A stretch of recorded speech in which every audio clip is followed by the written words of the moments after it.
안녕하십니까. 저는 전남 곡성에 있는 무창교회를 시무하는 박종일 목사입니다. 교회 헌법 바로 알기라고 하는 주제로 말씀을 드리고자 합니다. 그리고 이 공부는 제가 소속된 대한예수교 장로의 합동교단의 헌법을 중심으로 하는 것임을 밝혀드립니다. 이 일을 위해 헌신해 주신 산여울기획 임낙관 집사님의 수고에 감사드립니다. 오늘날 한국 교회를 세계 선교 역사 이래 유례 없이 빠르게 성장하고 부흥한 교회라고들 평가합니다. 그러나 작금의 한국 교회는 여러 가지 혼란스러운 그런 문제로 말미암아 끝이 보이지 않는 정말 뼈저린 아픔을 겪고 있습니다. 한국 교회가 이렇게 된 것은 교회의 신성과 질서를 세우고 혼란을 미연에 방지할 교회 헌법 분야에 대해서 무관심할 뿐만 아니라 헌법 질서를 따라야 될 것을 주장하면 법 타령하는 사람으로 취급하려는 그러한 경향이 팽배하고 알려고 하지 않고 배우려고 하지 않기 때문이라고 생각합니다. 그런데 교회의 항전 직원들이 임직할 때는 서약을 합니다. 대한예수교 장로회 헌법 정치 제13장 제3조 동 제15장 10조에 있는 임직 서약문 1번에서 3번까지 항에는 신구약 성경은 하나님의 말씀이요 신앙과 본분에 대하여 정황무한 유일의 법칙으로 믿느냐.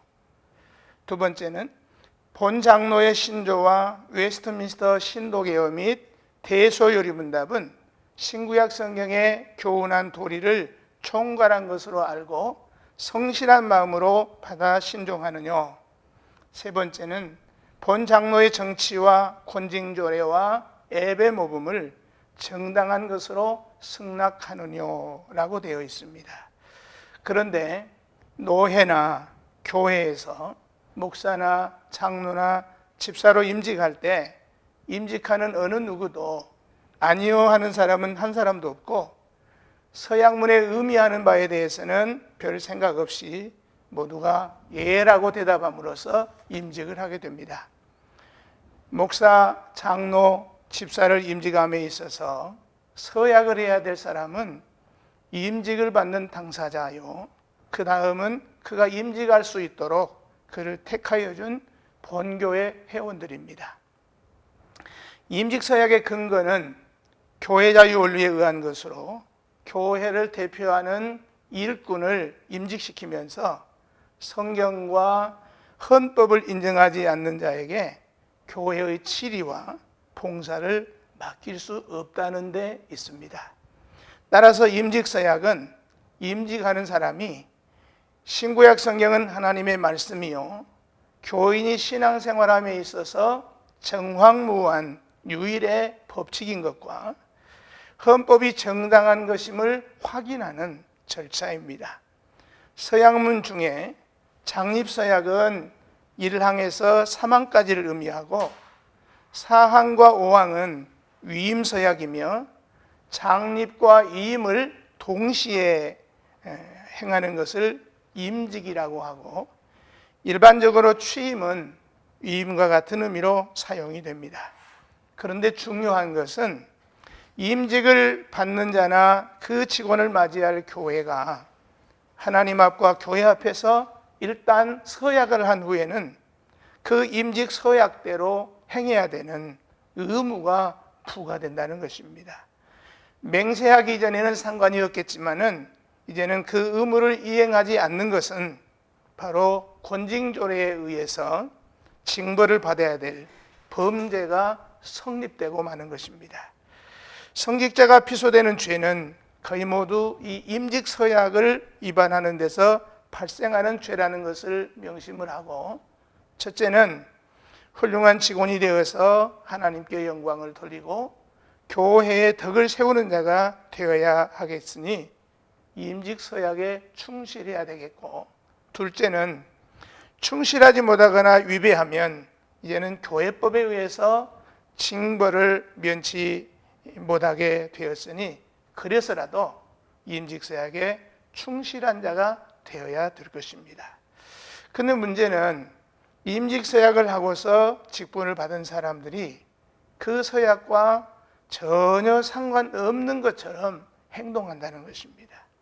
하나님의 말씀인 신구약 성경은 물론이고 장로의 신조와 웨스트민스터 신도개혁 및 대소유리 문답은 말할 것도 없고 장로의 정치와 권징조례를 정당한 것으로 승낙했다면 성실하게 배워서 임직서약을 잘 준수하여 목회 현장에 적용한다면 교단을 탈퇴한 자가 다른 노예 회원으로 받거나 상고심에서 정직이 확정된 사람들을 소속노예 임명도 없이 또 타지방으로 이거한 것도 아닌데 노예가 회원으로 받을 수 없을 것이고 권징조례를 조금이라도 공부했다면 소원권을 가지고 시벌 해서 억울한 일을 당하게 하는 일은 결코 없을 것입니다.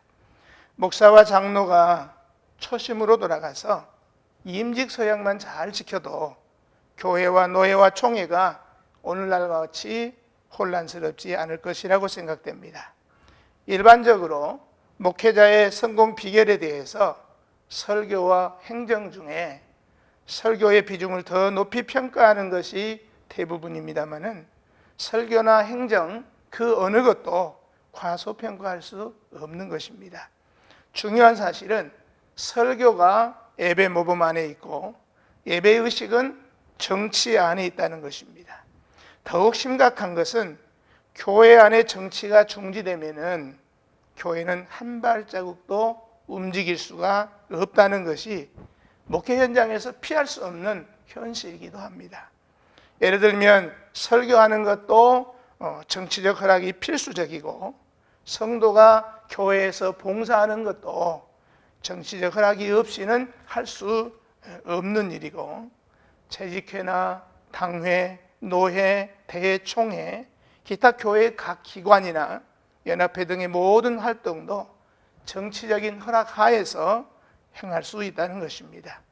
따라서 교회의 항존직인 목사와 장로, 집사가 정치에 무관심하거나 방관하면 교회가 영적인 불구자가 되어서 주님의 몸된 교회를 바로 섬길 수가 없게 된다는 것입니다.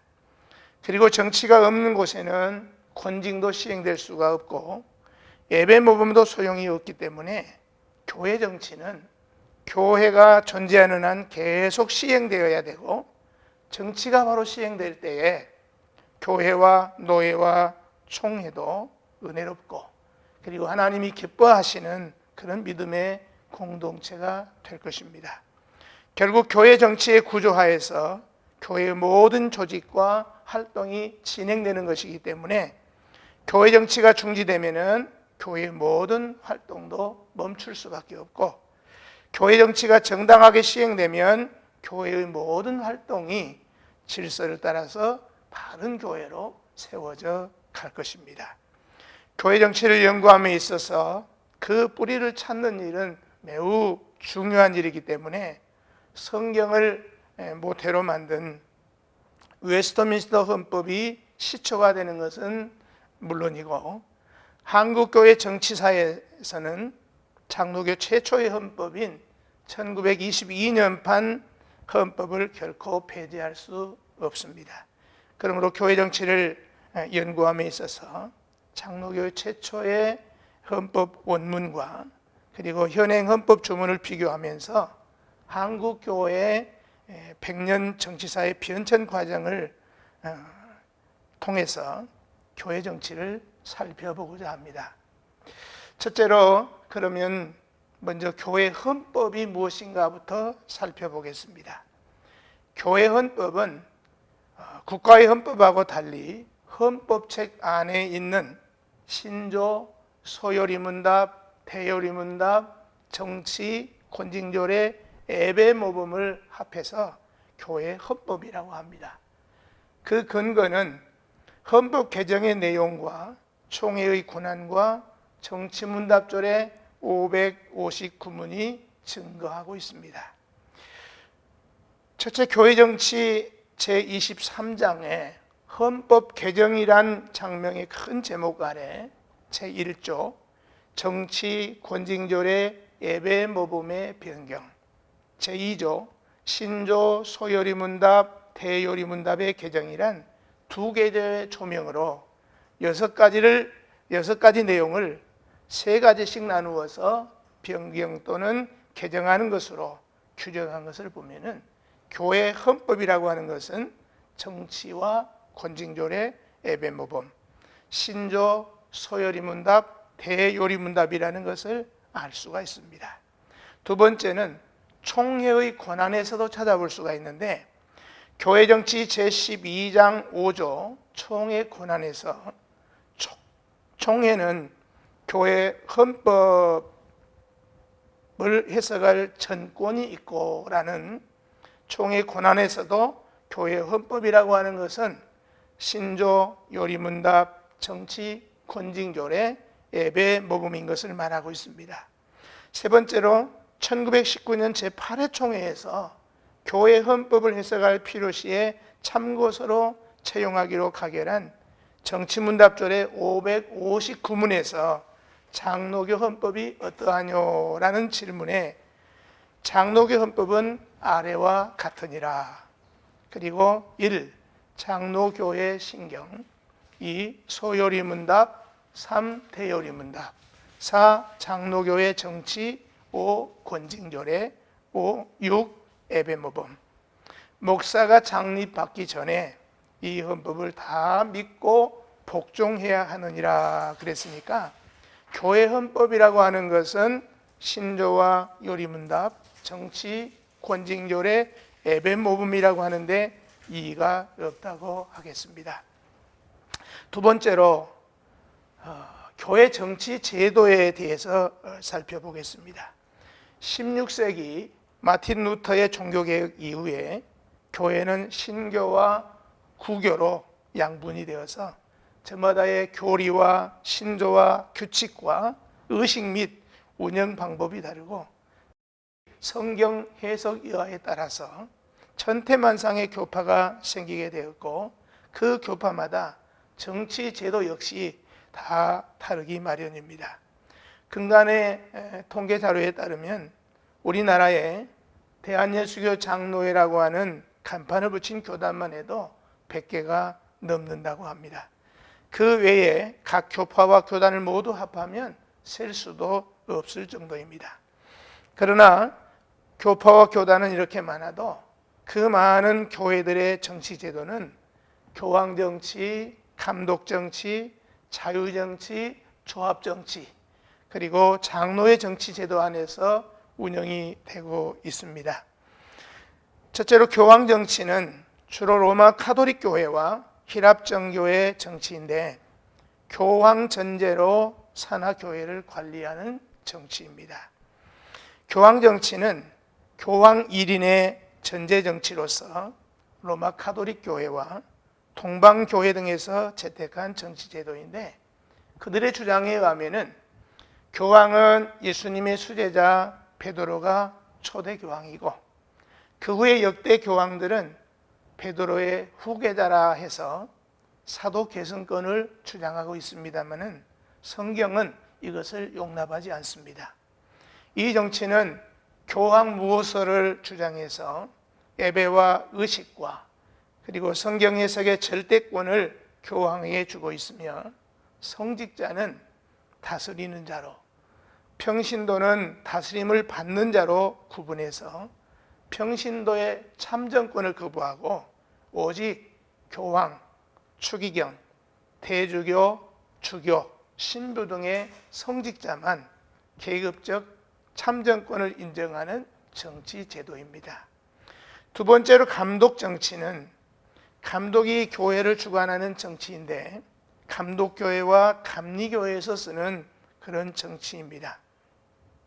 감독 정치는 감독 1인의 전제 정치로서 그들의 주장에 의하면 감독은 연속적 계대를 통해서 사도적 권위가 전례 계승되었다는 것에 기초를 두고 있는 정치 제도로서 근간에는 성공회와 모라비아 교회를 제외하고는 사도 계승권을 주장하지 않고 감독이나 각국의 대회의가 그 교회를 지배하는 권세가 있다고 주장을 합니다. 그리고 이 정치는 감독이 없으면 교회도 없다. 또는 감독이 교회 생존에 절대적으로 필요하지는 않으나 교회 안녕을 위하여 매우 소원하기 때문에 감독이 없는 교회는 생각할 수 없다 그럽니다. 그러나 감독 무호설까지 주장하지 않는 점이나 평신도의 참정권을 어느 정도 인정하는 면에서 교황 정치와는 다르다고 봅니다.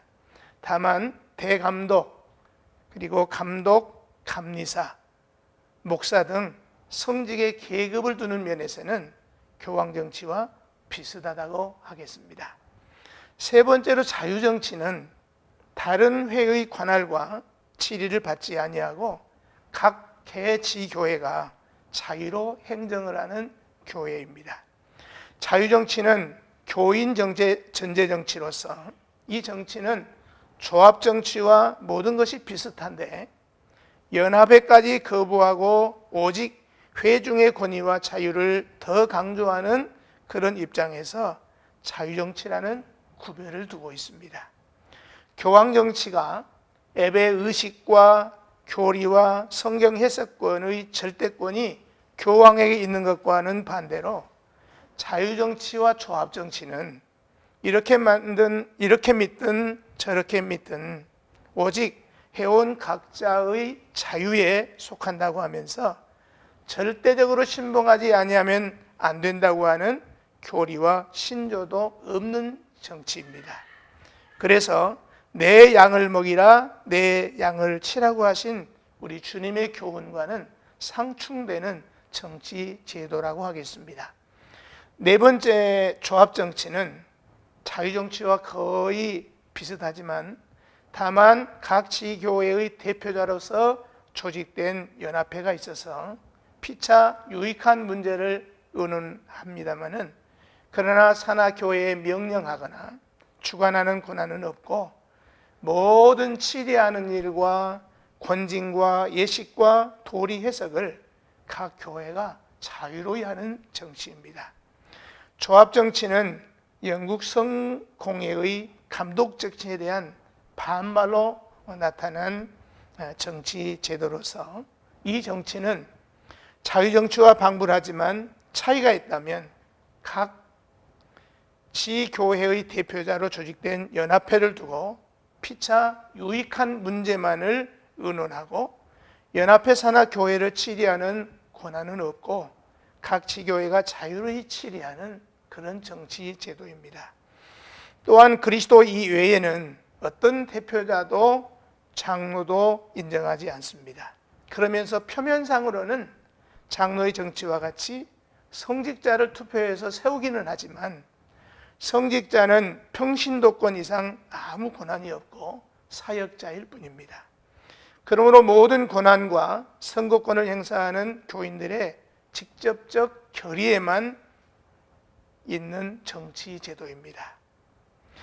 마지막 다섯 번째로 장로의 정치란 지교회 교인들이 장로를 선택해서 당회를 조직하고 그 당회로 치리권을 행사하게 하는 주권이 교인들에게 있는 민주정치입니다. 당회는 치리장로와 목사인 강도장로의 두 반으로 조직되어서 지교회를 주관하고 그 상회로서 노회, 대회 및 총회 이 같은 3심제의 치리회가 있습니다.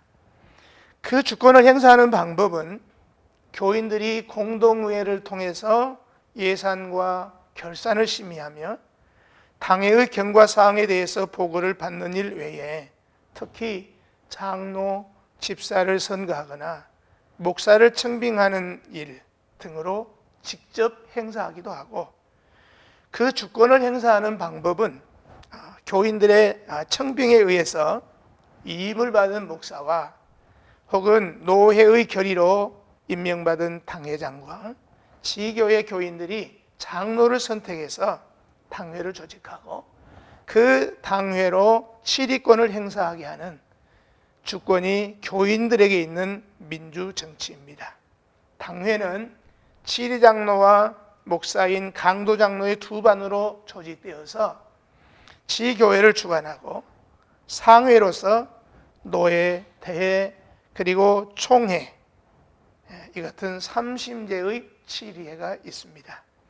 한마디로 말하면 장로의 정치는 주권 행사에 있어서 교인의 투표로 선택해서 창립 및 위임된 목사와 장로로 조직된 각 치리회에 의해서 다스리는 대의 민주정치이고, 치리회는 성직의 평등을 전제하고 자치관할 구역 내의 전권인 자치권과 치리회 동일체 원리에 의해서 동일 구역 내의 타회를 공동 감시하는 타치권을 인정하는 정치 제도입니다.